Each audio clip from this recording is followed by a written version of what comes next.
नमस्कार, मैं Harvir Singh, assistant professor, लोक प्रशासन।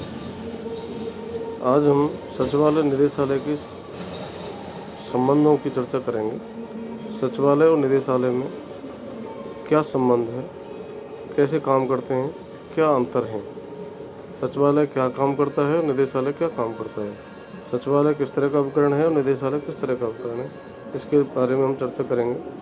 भारत में लोक प्रशासन से संबद्ध संगठनों की प्रकृति, कार्यक्षेत्र तथा वैधानिक आधार भिन्न भिन्न प्रकार का होने के कारण प्राय विवाद तथा संघर्ष की स्थितियां बनी रहती हैं। जहां कहीं भी शक्तियों का बंटवारा होता है, वहां पर विवाद तथा असहयोग की परिस्थितियां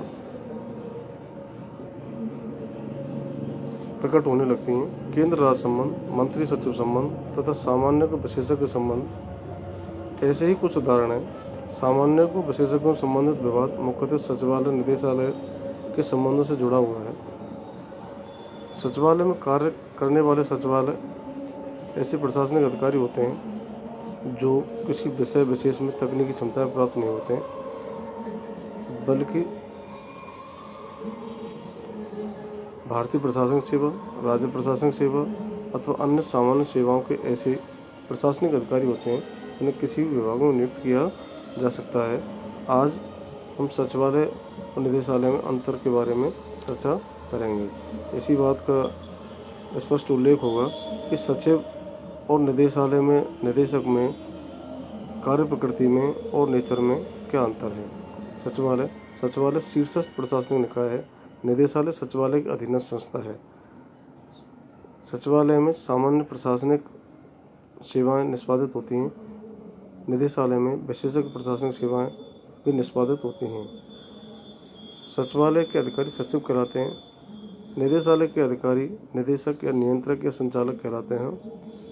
सचिवालय के सचिव एक दूसरे के विभाग में स्थानांतरित हो सकते हैं। निदेशालय के अधिकारी अपने ही विभाग में बने रहते हैं।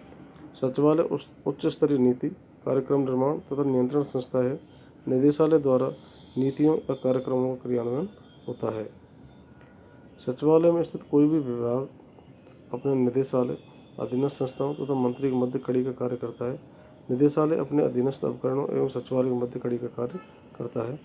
सचिवालय में स्थित किसी बड़े विभाग के अधीन कई विशिष्ट निदेशालय हो सकते हैं। निदेशालय का नियंत्रणकर्ता विभाग तो एक ही होता है, किंतु निदेशालय के स्वयं के एक समान कार्य करने वाले कई अधीनस्थ क्षेत्रीय कार्यालय हो सकते हैं। सचिवालय राजधानी में स्थित होता है। निदेशालय राज्य के अन्य प्रमुख शहरों में भी हो सकता है, जैसे राजस्थान में आबकारी विभाग, आबकारी निदेशालय उदयपुर में स्थित है। शिक्षा निदेशालय बीकानेर में स्थित है, जबकि सचिवालय जयपुर में स्थित है, राजधानी में स्थित है। राजनेताओं से प्रत्यक्ष संपर्क में रहता है, मंत्रियों से अप्रत्यक्ष संपर्क में रहता है। सचिवालय का प्रशासनिक आकार छोटा होता है, निदेशालय का प्रशासनिक आकार बड़ा होता है। मानव शरीर की दृष्टि सचिवालय की स्थिति मस्तिष्क के समान है और निदेशालय की स्थिति हाथ पैर के समान है। अब हम सचिवालय निदेशालय के संबंध की चर्चा करेंगे।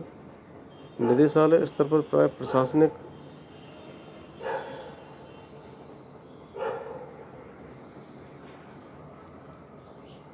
बनी रहती है, अतः संचालन सचिवालय ही नियंत्रण करता है।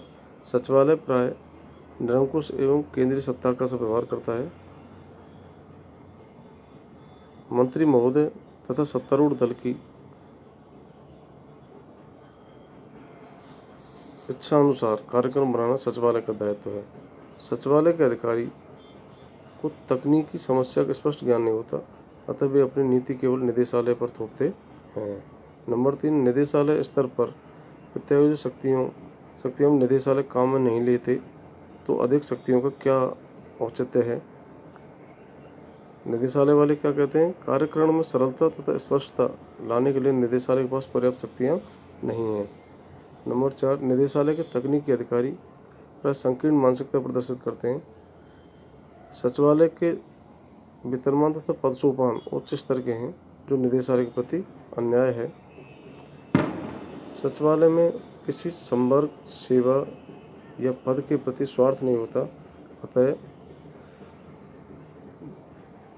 पूर्ण न्यायपूर्ण विभाग की निष्पक्षता से कार्य कर सकते हैं।